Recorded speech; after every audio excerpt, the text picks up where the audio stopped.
Sunday, June 28th. As I think I've mentioned before, we hope to meet up with the support vehicles today. We'll be hiking about 6 PCT miles, and then I'll have to hike 9 non-PCT miles in order to meet up with the vehicles. So, a total of about 15 miles for today. Just the way, though, that the miles are split, it creates kind of an interesting situation, I guess. Because depending on how you want to count it, you could maybe consider this our shortest day yet. Because if you're only counting PCT miles, then only going 6 miles would be our shortest day yet. I think our other shortest day was like 7.7. So, if you only count PCT miles, this will probably be our shortest day, and it's also getting dangerously close to what we've decided to refer to as a Nero. I'm not sure if there's a technical number that most people use or something, but we decided 5 miles or less would count as a Nero for us. So, getting dangerously close to a Nero for us. But on the other hand, we are still going 15 miles, so if you count like that, then it's still a decent day. But so far, the going's been fairly easy. Still got some fairly nice views. It's a bit chilly this morning, but not too bad. Probably will reach the support vehicles, I think, in a reasonable amount of time. Maybe early afternoon, probably, somewhere around there.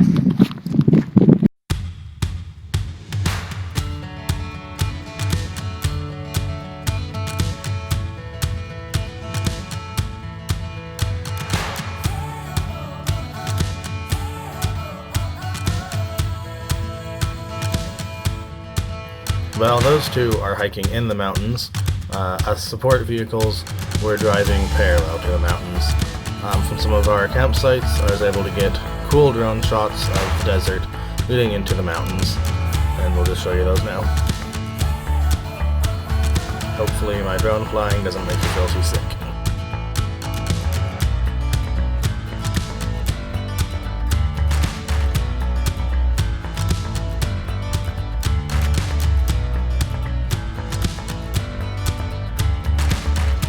Around that same area, there was also these really cool rock formations. I don't know anything about them, but they're just these random, basically piles of rocks in the middle of the desert.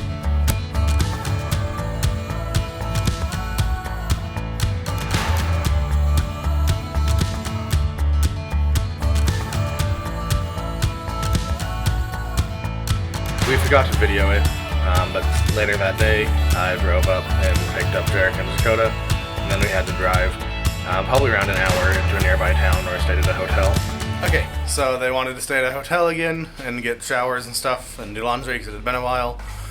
And actually the cheapest hotel we could find is technically like an apartment style room in a hotel, so I'll give you a quick tour. Yeah, so we're at Bristlecone Motel in Big Pine, and this was the cheapest room we could find.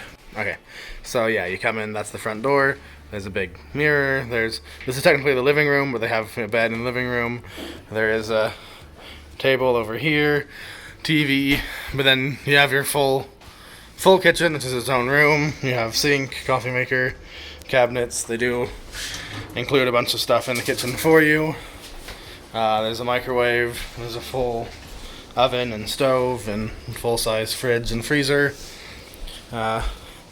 and then, so it's technically a one-bedroom apartment. So this is the living room, even though it has a bed.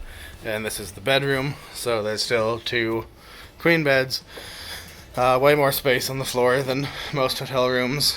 Another nice mirror. Very well air-conditioned. A good-sized bathroom for hotel room as well. Full bathtub, shower. There's even a closet in here where my bike fits nicely. But yeah, the hotel is also like at a gas station, so they have quite a few things in there. You can run in and buy snacks and drinks and whatever. It's quite convenient, quite nice big hotel apartment thing. And Jakota's gonna make a snow cone in his cooking pot for some reason. Okay, so this is an icy or slushy maker. You basically put the ice in the top. We'll create it as good and nice as possible. This helps press it down, and then there's a blade that chops it up. And then we brought a bunch of syrups, which are in here. So yeah, so he tops up the ice, and then we have all these syrups, and we make snow cones.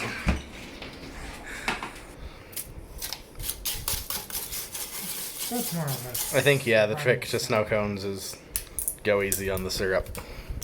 But there's sort of snow cones. Nice when you've been hiking in heat all day.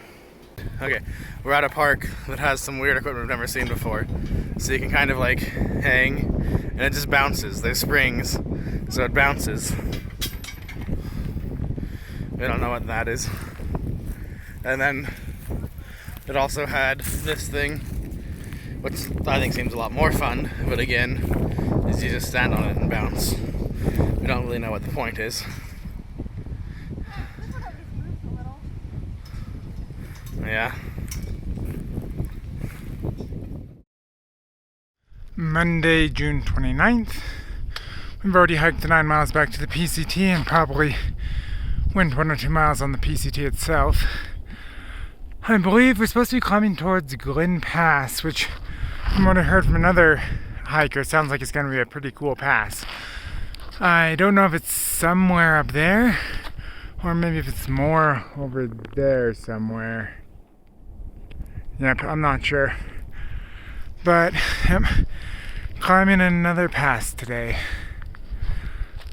Still working our way up Glen Pass. You might be able to make out bits of the trail down there. There's a nice lake. Nice ring of mountains too. Looks like the pass is somewhere up there.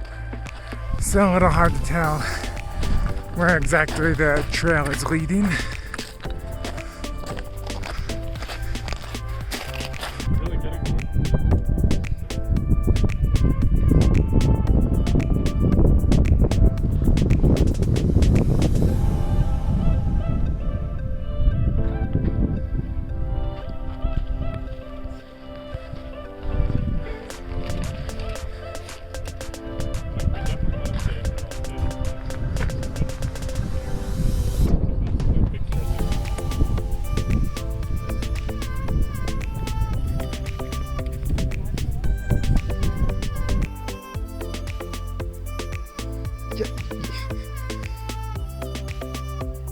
Chipmunk is just so confident. Apparently people have either been feeding it or really being messy while they eat, because he has like no fear of us and almost expects us to give him food.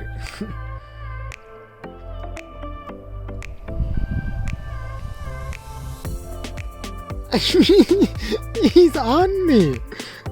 What sort of chipmunk does that?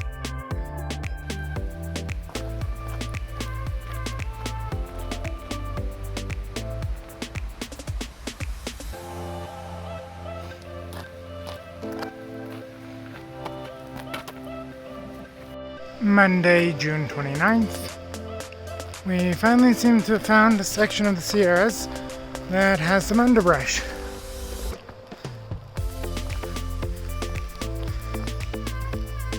Yep. I mean, it's still not a lot of underbrush, but I don't know, it's more green than we're used to seeing. Our first river crossing of the day, I think, which is kind of actually like a lake crossing.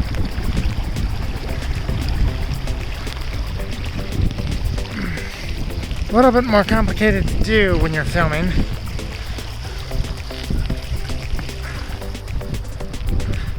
There we go. Lake crossing. Here at Wood Creek water slide, you can see that there's some pools of water down there, and then lots of water here rushing along, and up top there's another pool. We saw that one guy had commented on this section that he had a near close call here, and that he was sitting in one of the pools, and then he slid into the stream part of it and was rushed downstream, and he kept trying to get out because he knew there was big drops coming, and he couldn't get out because the rocks were so slippery. And then he was eventually able to throw himself over a ledge right before going over a bigger drop. And he said he was super lucky not to go over and super surprised not to have broken both of his legs. So he warns people away from getting too close or hanging out in the pools here. You can see up here that it's not very fast, and it almost looks like it would be fun. But if you get caught in that big current, it's going to be a fast, dangerous ride. Only one person at a time on the bridge.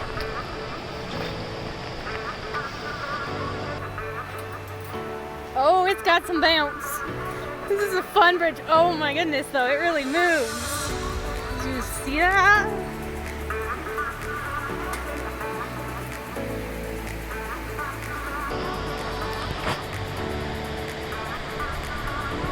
Oh snap, and I think it's raining on us. It's nice to not have to worry about getting our feet wet, but oh my gosh, does this bridge really rock and sway. Whoa! Dang! Do you see how much this bridge moves? Here comes Jakota. We'll have to see if we can tell how much it's moving. Yeah, look at that.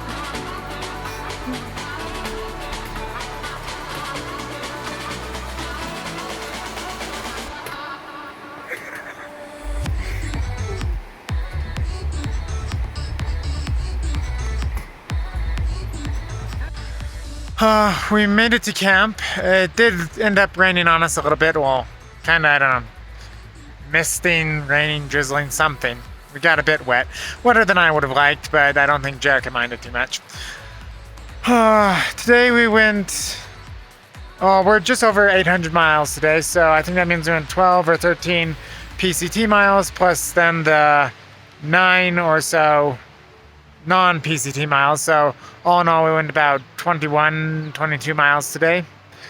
We did do 2 passes, but again, Kearsarge Pass, or however you say that, wasn't technically part of the PCT, so but we still ended up doing it. And then we also did Glen Pass today. Tomorrow, I believe we're hoping to do about 25 miles, and we'll probably do Pinchot and I think it's like Mathers Pass or something. So possibly 2 more passes tomorrow as well. Yeah, it stopped raining now that they set up camp, so that's nice. We actually had a kind of nice evening.